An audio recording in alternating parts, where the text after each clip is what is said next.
আসসালামু আলাইকুম, this is Riaz. So আজকে আমরা জানবো পোল্যান্ড নিয়ে, পোল্যান্ডের ওভারঅল একটা এক্সপিরিয়েন্স নিয়ে আমরা আজকে আইডিয়া নিব। সো পোল্যান্ড নিয়ে জানতে ফুল ভিডিওটা দেখতে হবে। সো আমরা পোল্যান্ড নিয়ে জানবো মিজান থেকে। সো মিজান, বলো। আসসালামু আলাইকুম, আমি মোহাম্মদ মিজানুর রহমান। আমি পোল্যান্ডে আসছি 2 বছর আগে মাস্টার্সের জন্য। আচ্ছা, সো পোল্যান্ডে তুমি কোন ইউনিভার্সিটিতে আছো আর কোন প্রোগ্রামে? আমি ইউনিভার্সিটি অফ উজে আছি।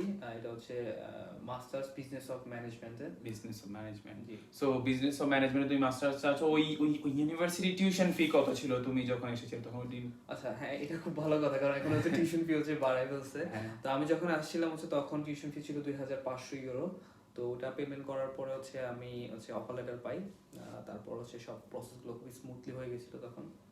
সো পোল্যান্ডে আসার পরে তুমি যখন তোমার ইউনিভার্সিটিতে তুমি অ্যাডমিশন নিলা, আসার পরে তুমি ডর্মে উঠলে, কি কি ডিফিকাল্টিস ফেস করতে হয়েছিল বা ওভারঅল তোমার এক্সপেরিয়েন্সটা কেমন ছিল আসার পর? আচ্ছা, আমি যখন আসছি, আমার সাথে আমার এক বাঙালি ভাইও আসছে। তো আমরা দুজন একসাথে জার্নিটা করছি। তো এর কারণে স্ট্রেসটা একটু কম লাগছে, বাট তারপরও কম দেয় নাই, কারণ আমরা এখানে আসার পরেই সবথেকে বড় সমস্যাটা এয়ারপোর্ট থেকেই। অর্থাৎ সব জায়গায় পলিশ, নতুন ল্যাঙ্গুয়েজ ছিল। তো আমরা যার সাথেই কথা বলতে যাচ্ছিলাম, কেউ ভালো করে কমিউনিকেট করতে পারতেছিল না। তো এটা একটা বড় সমস্যা হচ্ছিল যতক্ষণ পর্যন্ত সিম কিনছি। সিম কেনার পর অ্যান্ড দেন ফাইনালি রিলিফ ছিল। তো অত ইজি জার্নি ছিল না, বাট আচ্ছা, সো পোল্যান্ডে আসার পর ডর্মের যে সুযোগ সুবিধা বা ডর্মের কস্টিংটা কেমন ছিল? আচ্ছা, এখানে আমাদের ইউনিভার্সিটিতে 680, সরি 600, মাফ করবেন, 620 zloty আমাকে পেমেন্ট করতে হচ্ছে মান্থলি। এখন সেটা 710 ইউরো হয়েছে। 710 ইউরো, 710 লতি। Zloty। ওকে, সো 710 লতি সেটা বাংলা টাকায় কত হতে পারে অ্যাভারেজ একটা আইডিয়া? এখন বাংলা টাকায় এক PLN সমান সমান 35 থেকে 34 টাকা। ওকে, তো ওভারঅল তাহলে একটা 15 থেকে 25 হাজার টাকা বা এই টাকার মধ্যে হচ্ছে যে কি ডর্মের কস্টিংটা আসে ওভারঅল। সো বুঝতে পারলাম। আর যদি তোমার ইউনিভার্সিটি নিয়ে কথা বলি, ইউনিভার্সিটিটা কেমন লাগছে বা ইউনিভার্সিটি পড়াশোনার মান কেমন? ইউনিভার্সিটি ভালো, এখানে সব ইউনিভার্সিটিগুলোই ভালো, কিন্তু এখানে পড়াশোনা একটু ডিফারেন্ট। কজ আমরা বাংলাদেশ থেকে একটা এক্সপেকটেশন নিয়ে আসি যে এখানে আমাকে অনেক কিছু শিখাবে, বাট ইউনিভার্সিটি মাস্টার্সের প্রোগ্রাম আমরা আমাদের অনেক সময় দেওয়া হয়, আমরা নিজেরা নিজের প্রয়োজনে শিখতে হয়। তো এই একটা ডিফারেন্ট কাজ। এটা প্রথমে আমি অনেক এক্সপেকটেশন রাখছি যে টিচার আসবে, আমাকে অনেক কিছু পড়াবে, আমি অনেক কিছু জানবো। আসলে এখানে অনেক অ্যাসাইনমেন্ট, অনেক আপনাকে আর্টিকেল নিজে পড়তে হবে। তো সেলফ পড়ালেখা যদি আপনি ভালো করে পড়েন তাহলে অনেক কিছু জানবেন। তাহলে আমরা কি বুঝে নেব এখানে পাশ করা অনেক কঠিন? পাস করা আসলে অত কঠিন না, যদি আপনি প্রতিদিন কাজ যদি করেন, রেগুলার যদি প্রতিদিনের কাজ করেন তাহলে এত কঠিন না। বাট আপনাকে অবশ্যই ইউনিভার্সিটিতে আসতে হবে। যদি ক্লাস হয় সেটা ক্লাস করতে হবে। আর পোল্যান্ডে বাংলাদেশি স্টুডেন্ট কেমন, মানে ওভারঅল কেমন বাংলাদেশি স্টুডেন্ট আছে ব্যাচেলর মাস্টার্স সবকিছু মিলিয়ে? হ্যাঁ, বাঙালি অনেক বড় একটা কমিউনিটি গড়ে উঠছে। অনেকেরই এখন পোল্যান্ড আসার চিন্তা ভাবনা, এবং লাস্ট ইয়ারে আমরা যখন আসছি তখন অনেক ভিসা হয়েছিল। 2023 সালের কথা বলছি। তারপরে ভিসা কমছে, কিন্তু তারপরও অনেক স্টুডেন্ট পোল্যান্ডে আসতেছে। বুঝতে পেরেছি। সো পোল্যান্ডের মাস্টার্স এর জন্য জব ফ্যাসিলিটিস কিরকম, বা ব্যাচেলর বা মাস্টার্স এর মধ্যে জব ফ্যাসিলিটি কোনো কি ডিফারেন্স আছে, বা কত ঘন্টা জব করতে পারে? মাস্টার্স এর জন্য কি কোনো লিমিটেশন আছে, বা ব্যাচেলরের জন্য কি কোনো জব লিমিটেশন আছে কিনা? আচ্ছা, পোল্যান্ডের ক্ষেত্রে এটা একটা খুবই ইন্টারেস্টিং কজ। এই প্রশ্নটা সবাই জানতে চায় যে জব করতে পারবে কিনা, মাস্টার্স হোক ব্যাচেলর হোক, বা কত ঘন্টা জব করতে পারবে। সো এটা আমি যখন পোল্যান্ড নিয়ে 2023 সালে চিন্তা ভাবনা আর ভিডিও আর বিভিন্ন ধরনের অ্যানালাইসিস করছিলাম, তখন একটা জিনিস আমার কাছে সবথেকে আকর্ষণ করছিল, সেটা পোল্যান্ডে ইনকাম কম, বাট আপনার এখানে কোনো জব লিমিট নাই। তো একটা স্টুডেন্ট তার পড়ালেখা চালিয়ে যাওয়ার মতো ক্লাস করে সে অনেকক্ষণ জব করতে পারবে, অর্থাৎ মোর দেন 100 আওয়ার্স। সো মান্থলি কেমন, মানে কত টাকা ইনকাম করতে পারে একটা মাস্টার্স স্টুডেন্ট বা একটা ব্যাচেলর স্টুডেন্ট? ডিপেন্ডস কোথায় কাজ করতেছে। আপনি যদি পার্ট টাইম কোনো একটা রেস্টুরেন্টে জব করেন, তখন আপনার মিনিমাম আওয়ার ওয়েজ যেটা আছে এখন বর্তমানে 34 সামথিং PLN বিফোর ট্যাক্স। তো এটা এখন দেয়। ওকে, বুঝতে পেরেছি। এখন আরেকটা ব্যাপার আমার জানা ছিল, যেটা হচ্ছে মানে স্টুডেন্টরা প্রশ্ন করে যে কি কি টাইপের জব পোল্যান্ডে পাওয়া যায়, মানে একটা স্টুডেন্ট আসার পর তো তাকে বিভিন্ন ধরনের অড জব গুলো করতে হয়। সো কি কি টাইপের জব আছে আসলে, যারা নতুন আসে তারা জানতে চায় প্রশ্নটা। পোল্যান্ডে এই একটা খুব ভালো দিক আপনি অনেক অনেক কান্ট্রি এখন আমরা যেটা ভয়ের বিষয় লাগে জব পাবো কিনা, কিন্তু পোল্যান্ডে যারা যারা আসছে এখন পর্যন্ত কেউ বেকার নাই, সবাই কোনো না কোনো জব করে। আর এখানে অড জব যেগুলো আছে এগুলোর মধ্যে সবথেকে অন্যতম হচ্ছে আপনার ওয়্যার হাউসের জবগুলো, তাছাড়া কাবাবের শোরুমের জবগুলো, সরি কাবাব হাউসের জবগুলো, এবং ম্যাকডোনাল্ডস, কেএফসির এই ধরনের জবগুলো তো আছেই। তাহলে ওভারঅল তাহলে 4 ক্যাটাগরি যখন আমরা দেখতে পাই, এটা হচ্ছে ক্যাবা হাউসে হতে পারে, দেন হচ্ছে ওয়্যার হাউস হতে পারে, এছাড়াও ম্যাকডোনাল্ডস বা আদার গুলো তো আছেই। সো এগুলো থেকে মান্থলি কেমন ইনকাম আসে? আমি একটা একটা ইনকাম নিয়ে জানতে চাচ্ছি, কেমন ইনকাম আসতে পারে, এভারেজ কত ইউরো আসে বা কত টাকা আসতে পারে বাংলা টাকায়?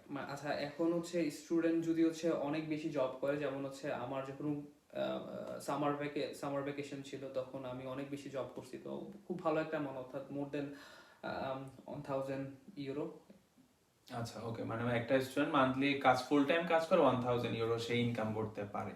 ওকে, আমরা বুঝতে পারলাম। আর এছাড়াও যদি পোল্যান্ডের আর অন্যান্য সিটিগুলা নিয়ে যদি তোমাকে বলতে পারি কোন সিটি তোমার সবচেয়ে ভালো লাগে বা পোল্যান্ডের সবচেয়ে ইন্টারেস্টিং জিনিসটা কি?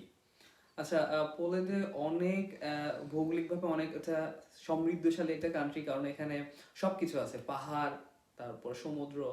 আপনার আপনি যখন তখন হচ্ছে গাদান্সকে যেতে পারেন, হ্যাঁ। গাদান্সকে অনেক সুন্দর একটা জায়গা। আমার গাদান্সে আমি গেছিলাম, একটা স্বপ্নের মতো একটা দেশ, অর্থাৎ অনেক নদী, জাহাজ, অনেক পুরানো ব্যাপার স্যাপার। তো মানে গাদান্সটা so অনেক তুমি সুন্দর। সিটি রিকমেন্ড করবে যদি কেউ যেতে চায় ঘোরার জন্য বা আচ্ছা, ইন্টারেস্টিং এক্সপ্লোর করার জন্য? explore করার জন্য এক্সপ্লোর অবশ্যই, করার হ্যাঁ। জন্য তাহলে গাদান্স হচ্ছে গাদান্স বেস্ট হচ্ছে তুমি best। বলবা। আর ওভারঅল যদি পোল্যান্ডের একটু যদি আমি ইকোনমি নিয়ে জানতে চাই, ইকোনমি নিয়ে কি কোনো আইডিয়া দিতে পারবা বা পোল্যান্ডের ইকোনমিটা কেমন, গ্রোয়িং কিনা? এটা খুব ইন্টারেস্টিং, কারণ হচ্ছে আমি সবকিছুতে ইন্টারেস্টিং বলতেছি, হ্যাঁ। কারণ এখানে অনেক পজিটিভ বিষয় Positive চলে বিষয় আসতেছে। পোল্যান্ডে হচ্ছে আজ থেকে অনেক দিন যাবত হচ্ছে স্টেবিলাইজ একটা ইকোনমি হচ্ছে ওরা পার করতেছে, কারণ আপনারা জানেন অনেক জায়গায় রেসেশনও চলতেছে, ইকোনমিক অনেক স্থির না। সেক্ষেত্রে পোল্যান্ড কন্টিনিউয়াসলি তাদের স্ট্রং ইকোনমি সেটা হচ্ছে প্রুভ করতেছে। এবং অনেকে বলতেছে এটা 2000, আমি জানি না এক্সাক্ট টাইমটা, মানে ওরা একটা টার্গেট করতেছে যে টার্গেটটা হচ্ছে পূরণ করবে। যেই দেশগুলো এখন পর্যন্ত ইকোনমি স্টেবল হতে পারতেছে না, কিন্তু ওরা হচ্ছে অনেক দূরের কথা চিন্তা ভাবনা করতেছে। সো অফকোর্স ইকোনমিক ভাবে অনেক ভালো একটা সমৃদ্ধশালী কান্ট্রি দেশ। বুঝতে পেরেছি। আর তোমার পড়াশোনা শেষ, যেমন এখন তুমি কোন সেমিস্টারে আছো? আমি এখন হচ্ছে থার্ড সেমিস্টার কমপ্লিট করলাম, আমি এখন নেক্সট ওকে, আমার লাস্ট সেমিস্টারটা হচ্ছে দ্যাট মিন্স complete করবো। তুমি আগামী 6 মাস পরে বা 1 সেমিস্টার পরে তোমার পড়াশোনা এখানে কমপ্লিট। সো পড়াশোনা শেষে প্ল্যান কি? ও, টাফ ওয়ান। আসলে এখানেও আপনার জব করার পর অন্যান্য কান্ট্রিতে যেভাবে হচ্ছে আপনি আপনার সাবজেক্ট রিলেটেড জব পেতে হবে, তাছাড়া হচ্ছে আপনি কোনোভাবেই ওখানে স্টে করতে পারবেন না, বা একটা সার্টেন টাইম থাকে জব সার্চিং ভিসা হিসাবে। বাট পোল্যান্ডের ক্ষেত্রে আপনার কোনো স্পেসিফিক অর্থাৎ জব প্রয়োজন হবে না, আপনি যে কোনো জব, ফুল টাইম জব এটা হচ্ছে রিকোয়ারমেন্ট, ফুল টাইম জব হচ্ছে দিয়ে হচ্ছে আপনি লং টার্ম এখানে থাকতে পারবেন। দ্যাট মিন্স কেউ যদি পড়াশোনা শেষে যদি যে কোনো টাইপের যদি জব ম্যানেজ করতে পারে তাহলে সে হচ্ছে সেখানে থাকতে পারে, মানে পোল্যান্ড থাকতে পারে, সেটা কোনো লিমিটেশন নেই, এক্সাক্ট কোনো লিমিটেশন নেই। সো বুঝতে পেরেছি। আর পোল্যান্ডের যদি টিআরসি কার্ড নিয়ে বা টিআরপি নিয়ে যদি কথা বলি, ওভারঅল কেমন সময় লাগে এই টিআরপিটা পেতে? আমাদের এখানে হচ্ছে এটাকে বলে টিআরসি কার্ড। তো টিআরসি কার্ডটা হচ্ছে পেতে বেশ সময় লাগে, কারণ এখানে অনেক জট লেগে গেছে, তো যার কারণে মিনিমাম 1 বছর। মিনিমাম এক আবার বছর সিটির সময় উপরও লাগে। ডিপেন্ড করে, কিছু সিটিতে হচ্ছে আবার তাড়াতাড়ি দেয়, কিছু সিটিতে আরো বেশি লেট করে। আরো বেশি। সো নেক্সট টাইম বা সামনে যারা ইন্টারেস্টেড স্টুডেন্টরা পোল্যান্ডের জন্য অ্যাপ্লিকেশন করবে তাদের জন্য তোমার সাজেশন কি, তাদেরকে পোল্যান্ডের দিকে আগানো উচিত? এটা তো তুমি কি তাদেরকে রিকমেন্ড করবে এই কান্ট্রি? আচ্ছা, ডিপেন্ড করে হচ্ছে আপনি কি ধরনের হচ্ছে কান্ট্রি চয়েস করে, কারণ এক একটা মানুষ এক এক রকম প্রিফার করে। কেউ বলে যে আমি অস্ট্রেলিয়ায় যাব, ডিপেন্ড করে, আসলে এটা আসলে বলা মুশকিল। আপনার যদি হচ্ছে আপনি পোল্যান্ডে যদি জন্য ফিট হন, তাহলে আপনি অবশ্যই অ্যাপ্লাই করতে পারেন। আমি ফিট বলতে এই ধরনের বোঝাচ্ছি যেখানে হচ্ছে আপনার টিউশন ফি কম, আপনি হচ্ছে টাকা ইনকাম করতে পারবেন। আপনার মানে এ ধরনের যদি আপনার চিন্তা ভাবনা হয় তাহলে কেন না, কারণ যদি টিউশন ফি এখানে যেহেতু কম, আপনি ভালো ভালো ইউনিভার্সিটি আছে, ওয়ার্সোতে অনেক ভালো ইউনিভার্সিটি আছে, হ্যাঁ, টার্গেট ইউনিভার্সিটি দ্যাট মিন্স বাজেটের মধ্যে যদি হয়, আমার বাজেট যদি এত টাকা হয় দেন আমি তাহলে এই কান্ট্রি পোল্যান্ড প্রেফার চুজ করতে করতে পারি। পারে, কারণ এখানে আপনি ওই বাজেটের মধ্যে আপনি চিন্তা করেন রিটার্ন অফ ইনভেস্টমেন্ট যদি আমি বলি, আপনার এটা অনেক অনেক হাই রেশিও, অনেক হাই। Okay.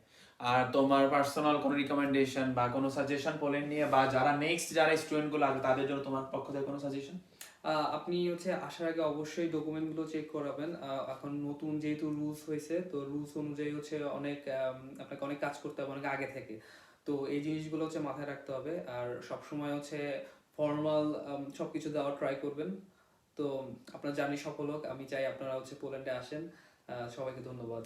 ঠিক আছে, তাহলে আমরা পোল্যান্ড নিয়ে অনেক কিছুই জানতে পারলাম। সো আশা করি পোল্যান্ড নিয়ে আরো পোল্যান্ডের ইউনিভার্সিটি অ্যাপ্লিকেশন থেকে শুরু করে ভিসা অ্যাপ্লিকেশন পর্যন্ত ওভারঅল সবকিছু নিয়ে একটা ভিডিও থাকবে সামনে সামনে আমরা আরো অনেক কোলাবোরেশনে যাব, সামনে আমরা পোল্যান্ড ঘুরতে যাব, তখন আরো অনেক কিছু জানতে পারবো পোল্যান্ড নিয়ে।